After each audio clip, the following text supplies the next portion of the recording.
Welcome to the Conscious Radio Network's YouTube channel. Become enlightened, have fun, and tell all your friends and family to share with everyone they know. You can find us on Facebook and stay up to date on our Facebook group, or find us on Twitter, Instagram, and TikTok. Our podcasts can be found on Libsyn, iHeart, Spotify, Google Podcasts, and more. Most of all, remember to go to our official website at consciousradionetwork.com for podcasts, hosts, future shows, and scheduling. We also want to welcome our international audience. Don't stop now. Enjoy the community. Subscribe today.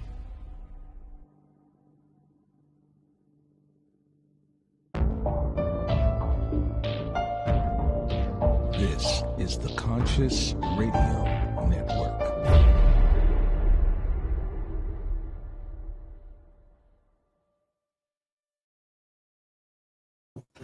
Good morning, afternoon, or evening, wherever you might be on this spaceship we call Earth. Welcome to Conscious Radio Network's weekly podcast series, The Seance. I'm your host, Reverend Dr. Paul Meckes. If this is your first time tuning in, please click subscribe, like, share, comment, and don't forget to follow wherever you listen to your podcasts. Soulular healing, mind, body, and soul connection. A globally recognized luminary, inspirer, celestial guide, celestial and generational earth shaman, the creator of the Illumination Retreat, the creator of Soullular Healing, and the host of Soul to Soul with Roxanne. Her purpose is to lead beautiful souls to effectively illuminate their soul's luxuriance. She has successfully guided thousands of beautiful souls to connect with their most divine essence by teaching them to alchemize and harmonize their internal medicines and experiences so that they can effectively heal and create everything they desire in their life while experiencing sensations of enlightened knowingness, unconditional love, and unwavering inner peace throughout their journey. Let's welcome to the show for the first time, Roxanne Chaput. Did I pronounce that right? You got it. Wow. Yes. We're off to a good start. Yeah. Awesome. What started you on this journey to where you are now? That's such a great question, Paul. For me, I had these whispers of my soul my entire life. I knew since a very tender age that I was being called to serve. I didn't understand what that was going to look like. I just knew that I was here to make an impact. And I had this burning fire in the pit of my belly, and I couldn't explain it. And I tried to, rationalize it, and I tried to express it to countless families and friends of, do you have this burning desire and feeling that you are being called to serve, that you're being called to have an impact? And I never resonated with anyone. Since I was young, I would have adults coming to me for wisdom, sharing their life story, sharing their life path, sharing their most inner, most reverent secrets that they had within them. And they weren't even always, dark secrets, just secrets of themselves that they would not allow others to see. And I just remember always being asked for guidance or wisdom, or them just wanting to hear, what I thought in terms of stewardship or mentorship. And I remember my parents telling me, you should really be a psychologist. You should really be a psychiatrist or a counselor or something of the sort. And that never spoke in the resonance of my soul. I knew that wasn't what I was being called for. And I went through, countless experiences throughout life, so many incredible lessons that were gifted to me through the duality of life. And then I had my first near-death experience. And that really shifted an immense perspective for me to really have that more introspection, that more inner self-reflection, to really ask myself the deeper questions. Am I serving the way that I'm intended to serve? And the answer was no. At the time I was working as an executive in the educational sector, and it was fulfilling because I, really just put passion into everything that I've done. Yet there was something that was missing. There was something that was lacking, and I couldn't quite put my finger on it. And I had, right before my first near-death experience, I had left a very unhealthy marriage, and I chose myself, which I never thought I was going to do, because, my vow to myself was to stay with, the father of my children until they were old enough. And that would be my sacrifice to them, because I didn't have that growing up. So there were so many pivotal moments that had happened in my life that really started shifting my perspective on what I was here to do. And that was just like a beautiful unfolding and a beautiful moment of awakening. That was probably one of my first awakening periods that I've had.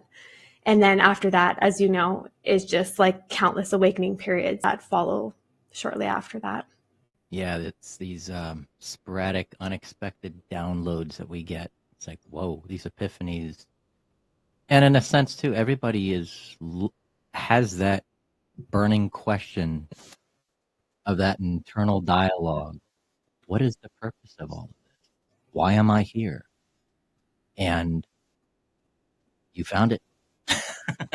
And So lucky, but also some people that, a lot of people need help finding that.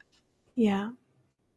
And it was like this little accumulation of this, this puzzle piece that I had gathered, yet it wasn't, the full imagery. And I still don't have the full imagery to this now moment. It's still unfolding before me. Mm-hmm.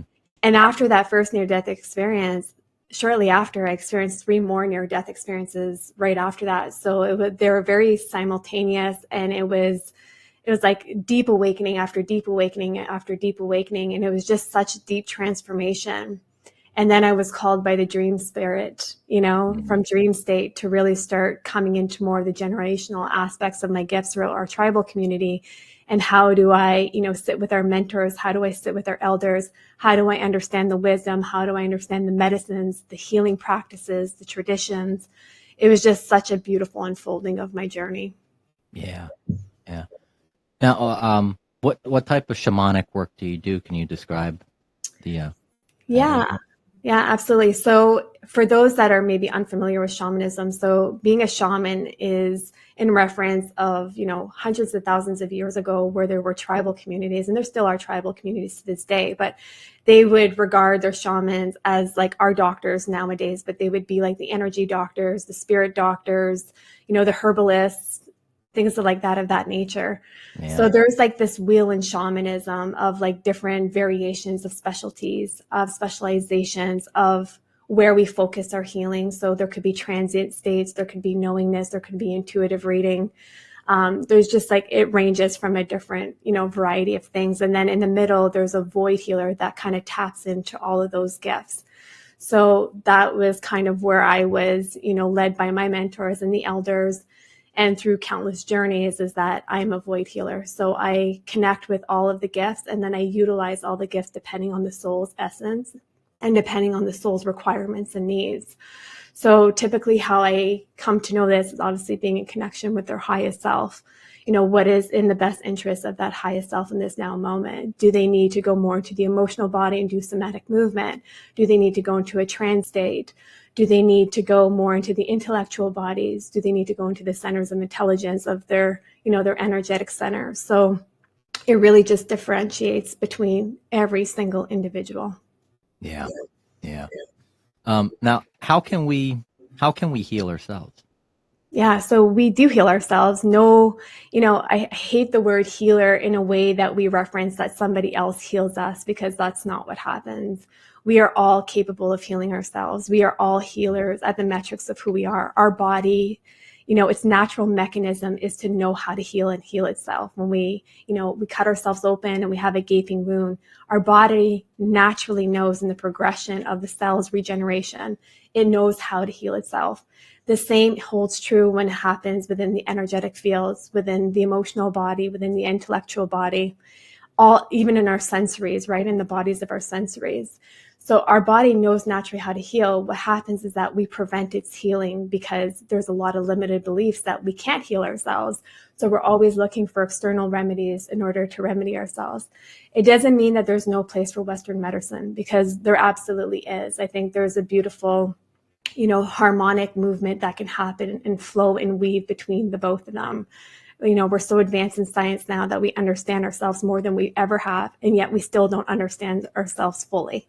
Yeah. So there's this beautiful place where we can have that harmonic resonance of listening to our soul's highest wisdom. What is it needed in this now moment? Like what needs to be released? So it's teaching people how they can affect their own healing and empowering them to heal themselves. Not any other person can heal them. They can help facilitate. I can move energy. I can flow energy. I can bring them into, conscious states. I can bring them into their alpha. I can bring them into their theta. At the end of the day, it's them that is holding the body of work. It's only stewardship that we're doing. Yeah. The assistance. Yeah, you can lead a horse to water, but you can't make them drink. Exactly. Yeah. And it seems, through the years, especially it seems to be noticing it recently within at least the last decade. There's a big surge of, holistic medicines and alternative medicines that are becoming rediscovered. Absolutely. So to speak. It's existed for a long time. A long time. It just seems like there's a rediscoverance of it, and it's coming out. Do you feel that as well? And yeah, I feel like there is a resurgence, and the resurgence is that we have forgotten the soul aspect of who we are. When we look at more Western modalities, it's not about being in tune with ourselves or about listening to ourselves or, really honoring the soul throughout that process. It's very much give your power away, let somebody else, tell you what's wrong with you, how to heal yourself and things like that, and metrics of like Band-Aids and things like that. But then there also are some healing and curing that happen with some of these medicines, right? So there's no, disrespect in any of that regard. But there's this part where we're not actually connecting every complexity of who we are. We are multidimensional. No one issue is sitting at one level. If it's presenting itself in the physical form, it means that it's rooted within the Soulular complex. It's already happening within the energy field. You can't heal something without getting to the root of the healing. It's like putting this massive boulder into your wound and then, expecting it to heal the way that it's intended without infection or without, cause for disruption in the body. It's not possible because you're not getting to the root of the issue, and nor is that wound clear and being, managed and nurtured and taken care of. So there's this aspect, and we're seeing this throughout so many practitioners that are like, I've worked with neuropsychologists, I've worked with psychologists, I've worked with psychiatrists, I've worked with medical doctors. I was in healthcare for over 13 years. And they're just now starting to come back into the holistic aspect of everything because they're realizing that it's so much more than just the physical elements of the body, of the organs, of the muscle tissue. It stems from beyond that. And those that are willing, to really lean into that, which, as science and spirituality has such, on two sides of the spectrum, but we are seeing an emergence coming together as we're having more research studies, happening that, we are proven, we do have a soul, we are, energetic frequency, we are energetic matter. And that is the biggest disposition within us. So if we are not supporting and holding that as we're healing the body or healing the emotional concepts of the body, the mental health issues of the body, then we're not effectively healing, we're band-aiding, right? So it's understanding those concepts and coming into fruition.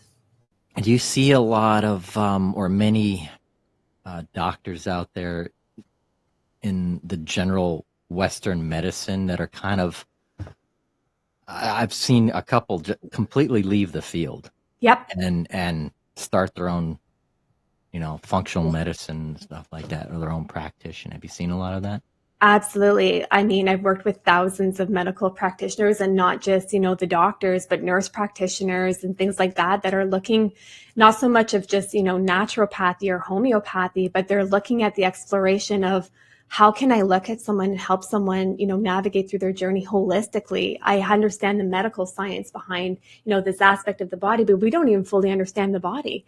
We're still discovering where our hearts are. Like we just found out that we have, a brain within our heart spectrum. We have a brain within our intuitive knowingness. Now, I think what's going to happen, my personal suspicions is that we are going to find brains and centers of intelligence. And this is why I refer to them as that, because in every chakra system, I believe, is a center of intelligence. It's neurons that are meeting, they're transmitting, and they're making decisions, and they're coming together, and it's the brain is just the big computer, right? That's processing. So it's really beautiful. And we still don't even understand everything like of how we utilize the brain, right? So there's so much to learn, and it's so exciting, and it's so beautiful to see, like, again, like this beautiful fluidity of how science is starting to lean into the spiritual complex, understanding that we are multidimensional. When we think about quantum science, even like neuroscience and things like that, they're realizing that there's so much more to the mind, right? Of how we can connect. So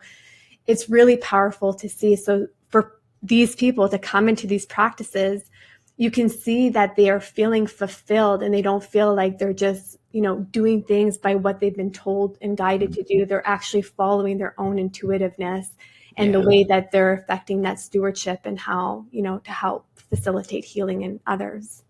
Yeah, and as a doctor too, it's like when you take that the Hippocratic oath to help people and heal people, That's and right. you realize that your own, what you've been told is actually keeping people sick. Yeah. It's you're like, okay, yeah, those are the wise ones. Those are the wise doctors. Yeah. And, I have had so many of my friends are like, it's not a healthcare system, it's a sick system. Yeah, Like, exactly. it's to keep you sick, but I'm like, there are so many benefits to it. And it's just like, even in natural, spirituality and practices and things like that nature, like, you're always going to have your good and, your exceptional and your experts, and those that are willing to see, not only from their perspective, but from other perspectives, and to continuously learn. And then you're going to see, the polarity of that as well. So like, it happens everywhere, so. Yeah. Yeah. So what is your program, Soulular Healing? Absolutely. So a part of my journey, and this is, my guides and my angels that, in my spirit, where it's been leading me, and part of my sacred purpose. And I didn't understand this as I was navigating through it. But after my first near-death experience, it was a lot of that deep inner work that was happening within the intellectual body of the mind, of understanding, why do I believe the things that I do? Why do I allow my ego, to operate in certain aspects of my life where it really shouldn't, right? The ego is such a beautiful thing. Yet when we don't utilize it in the way, in its capacity that it's intended, it can also consume our life and run our life, right? So it's just to have that beautiful differentiation. But for that first, I would say, year and a half was really about focusing on my mindset. How did my mind work? Where were my belief systems? Where were my core values? What was the really understanding? What was mine? What wasn't mine? What was I should, I could, I would, or what was really, authentic to me? So it was like this deconstruction of all of these foundational belief systems, and this reconstruction of everything that I innately believe in, and what I actually have navigated through from a personal experience. So it was like this rebuilding of the mind, which was obviously a lot, right? There's so much surrendering that needs to happen to admit to yourself that you don't know everything and you weren't right about that, So it was just a lot of humbleness and a lot of humility that came with it.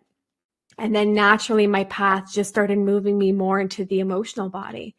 Why is my emotional response, my reactivity, why am I triggered in certain situations? Where is the root of that? Where is that being stored in the body? Like, there was so much of understanding, how do I exude emotional regulation over my own emotions without allowing somebody else to regulate my emotions, or external events, or, society or community or social media or anything like that. How can I, take that power and take control of my own emotional regulation? So there was a lot of emotional, decoding and restructuring that happened there as well, to understand the densities of my emotions, to be able to express my emotions, to be able to release my emotions. So many of us don't allow ourselves to cry, or to feel true joy, or to feel true curiosity or excitement. We're always wanting to know what's next, and not ever in a state of being. So I had to sit with that. I had to be in that. I had to understand the metrics of that. And then that naturally brought me into the physical body. How do I release this from my physical body? Through somatic movement, through breath work. How do I release, when I was doing my body movement, when I was doing, healing my own body. I had, so many injuries from the near-death experiences that I was naturally healing on my own, activating, within myself, within my pineal gland, and just going through this healing process of light. And every time I would get onto that mat and go into a deep, deep, deep somatic movement of listening to my intuitive knowingness, a memory would come to, the top of my consciousness. And then as I was releasing the muscle and surrendering to it, it was literally releasing the pain out of my muscle tissue and out of the fibers of my cells. So I knew that I was doing something. So I still do that to this day. Like, I'm always releasing, we're always accumulating things, and the body is just here to keep score.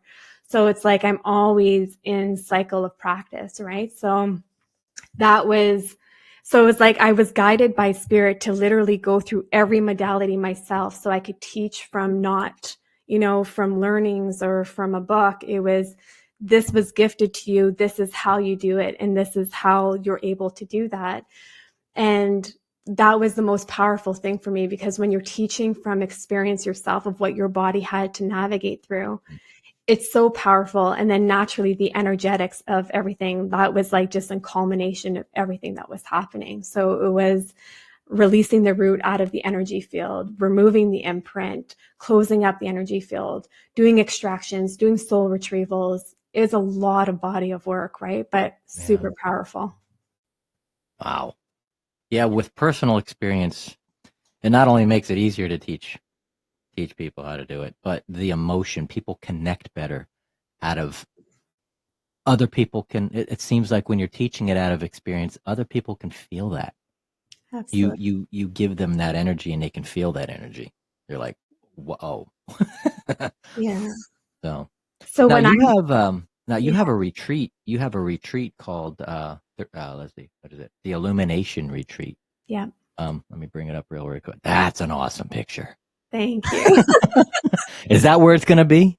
Every year it changes. It's always at a special location. We always make sure that the ambiance and the environment is so inclusive of all healing capacities, and making sure that we are, in an environment where we can truly surrender and release and not have to worry. Because when we're in a state of flux, right, when we're in a state of like where we're not comfortable, it's hard for people to be able to release to the transmutation of whatever they're releasing. So it was really important for us to be able to capture that in every place and every location that we go to. It's not just selected by like its beauty, but by the land, the healing grounds of the land. The indigenous part of me comes in and does the reading on the land, making sure that the land is conducive, that it's healthy, that it's able to transmute the energy of what's going to be conducted there. Yeah. Now, where is this going to be held? The last one was in Italy. Wow. This one, we're still in the planning phases, but we're thinking probably Hawaii for for this year. Yeah. So in our retreat spaces, like we see so many beautiful things, and it's just so empowering. And everyone that that we've had come into the vicinity, into our connection, it's just like their life was never the same afterwards in a beautiful way. Wow. Now people can sign up for this retreat on your website, correct? Yes, absolutely. Yeah. And that's a segue into how can people find you? How can people get in touch with you? And Yeah, absolutely. Anybody can get in touch with me through any social media platform under Roxanne Chaput, and through my website at roxannechaput.com. So that's ROXANNECHAPUT.com. Awesome. Now, do you have any breakthrough experiences from any of your clients that you'd like to share? You know what? I've had countless. I've served so many, and I do massive energy healing conferences as well, some of the world's biggest energy healing conferences. And every breakthrough that I've experienced to me is so grandiose because it's such a beautiful, pivotal moment of awakening. But the one that I would say resonated with me so much is I had this beautiful person, this beautiful being. She had went through a lot of traumatic loss throughout her life. She had lost her father, she had lost her brother, she had lost one of her former partners, and just experienced a lot of grief. And she was stuck in that cycle of grief. She was stuck in a place where she just couldn't move forward. And if she did move forward and wanted to move forward, she had this immense guilt that was there. Mm. And when we went into stewardship together, it was just like so what I did and what I typically do when someone has went through a lot of life lessons, I don't like to call them trauma responses because I think they're all life lessons. They're all teachings to us. Mm-hmm. What I like to do when there's almost like an immersion of the emotional body or the mental body is very resistive, I bring them through a death and dying ceremony. So this is going through the transient state where they go directly into the soul body, and the soul body traverses back to the creator of why they came here, what lessons they came to learn, what are their karmic debts, what are their karmic contracts, and what do they need to fulfill in terms of their sacred purpose and oath. And when she had this journey, obviously a lot of them cry when they come back, but it was like this deep sobbing to understand also because her pod family met her there on the other side. And it was just like this beautiful connection of her reconnecting and knowing that they weren't actually gone, that they were just, they had transitioned. And knowing what her sacred purpose was, it propelled her life. She left the relationship that she was currently in because it was not serving her. It was serving her trauma, her trauma responses. It was a trauma bond. And she just started her own business and she just started pursuing her sacred purpose. So it was just such a beautiful thing to see from someone in a, immense state of suffering to this beautiful state of complete empowerment, and stepping into the highest self was just astonishing. Wow. Yeah, it's amazing to see people that transition. Just seeing that is very overwhelming. I cry every time. There's no hiding it. There is no hiding it, and it's. I try to do that here on the show. Whether we're not always happy. There's gonna be some sad moments, and but that's what it's all about. That's what it's all about. Like you said, there's some people that are afraid to cry, and are because we are always brought up, oh, you're not supposed to cry, or that. No, BS. And sadness is such a beautiful expression, right? Like that sadness, those tears, the release that happens, the relief that happens to the emotional body is impeccable, because we're meant to feel so much joy, and we can't feel true joy until we feel true sadness. Like it's just, so we prevent ourselves from feeling that joy because we're stuck in the mediocrity between the emotions, and we're in an emotional entrapment instead of an emotional release. Yeah. Now let's see. Okay. So how do we create this life that we all imagine? We are all the creators of our lives. We get to create what we say yes to, and we get to create what we say no to. And the beautiful thing about shamanism is that a lot of, the perspective is that 80% is destiny and 20% is free will. And, I think that is up for interpretation to anyone's perspective. And I think there's this point of, what do you actually want and desire for your life? And are you living that in this now moment? Are you being in this now moment? Or are you creating the very resistance of what you're trying to create? Because we can say that we want a happy love. We can say that we want a successful business. We can say that we want, all of our dreams to come true and receive our dreams. But at the end of the day, if our energy centers are holding on to, in our root, we're holding on to lineages of, financial despair or, very unhealthy relationships, and we're carrying that is an emit, and that's what we emit into the universe. It's an emission, right? So everything is energy, everything is frequency, everything is vibration. So is all of your bodies in alignment and in synergetic harmony, that it's all in resonance, saying the same thing in terms of vibrational frequency of the output? And that's how we create a masterful life. I mean, we can go into a lot of detail about that, but that's how we create a masterful life, is because everything, our thoughts, our emotions, everything is vibrational frequency, and it all it's all like messaging. It's all encoding that happens. So I can say that I want to be a millionaire and I feel like I can, but then in my root or in my intuitive knowingness or in my sacred, I don't believe I can create that. Well, then that's the exact emission that I'm going to create in terms of the resistance of wanting to create my life. Mm-hmm. Yeah, thinking or having the idea that we can't do something because we're told we can't keeps us from doing it. I mean, the mind is such a powerful thing. We can do anything we want. We are limitless. Everyone's like, oh, the sky's the limit. I'm like, no, you are limitless. You are limitless. Yeah. Anything you desire, you can create. Anything. Yeah. And like you said, just a moment ago, living in the past is quite detrimental. I mean, we heard this the other day. It's the past is a place to learn from, not to live in. Absolutely. And when we're living in the past, we're living in heightened states of anxiety and depression more than likely because of the experience of what it keeps coming in. So it's anchored as an emotional coding that we consider as wounding.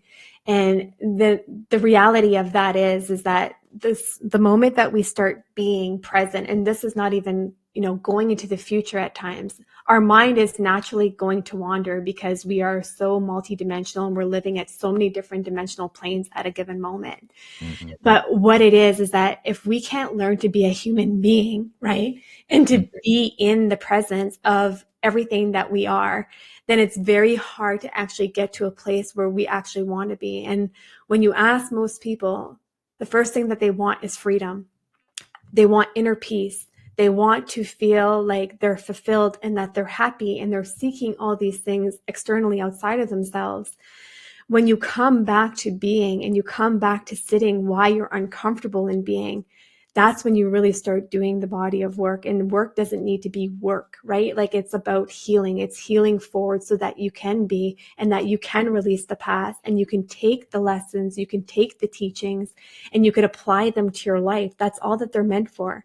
They're here because you fulfilled a soul contract, you fulfilled a karmic lesson, and now it's for you to integrate that lesson so that you don't have to relearn that lesson. It's about moving forward and perpetuating yourself forward. Yeah. Wow. So before we lose the show today, what would you like to leave our audience as a takeaway? I would say, the most simplistic thing, yet the most powerful thing, is to truly believe in yourself and believe in your magic, believe in your abilities, believe in who you are as a person. And, we are all here to be the change. It doesn't matter if we're in the duality of it. We are all here to be the change. And it's important that you honor yourself and honor your soul and where you're being guided. Mm-hmm. Yeah. And not allowing other people telling you who you're not. Absolutely. There's no more coulds, would, shoulds. It's who you innately believe that you are. Believe in yourself. Yeah, definitely. Roxanne, blessings and namaste, my friend. Namaste, Paul. Thank you. Everybody, please, if you wanted to go on that retreat, oh, man. Go to her website, Roxanne Chaput, RoxanneChaput.com. It's either scrolling on the bottom of the screen or it's all on the show notes. So, Roxanne, blessings again, my friend. Thank you for sharing your gifts with us. And if you have anything coming up, like a book or another retreat or a special project and stuff like that, reach out to me, reach out to us, and definitely more than happy to share it on the show. Thank you so much, Paul. It's such an honor, and thank you for sharing your soul with me today. Thank you. You are very, very welcome, and likewise. Thank you. Thank you, everybody, for tuning into The Seance, and we will see you next week.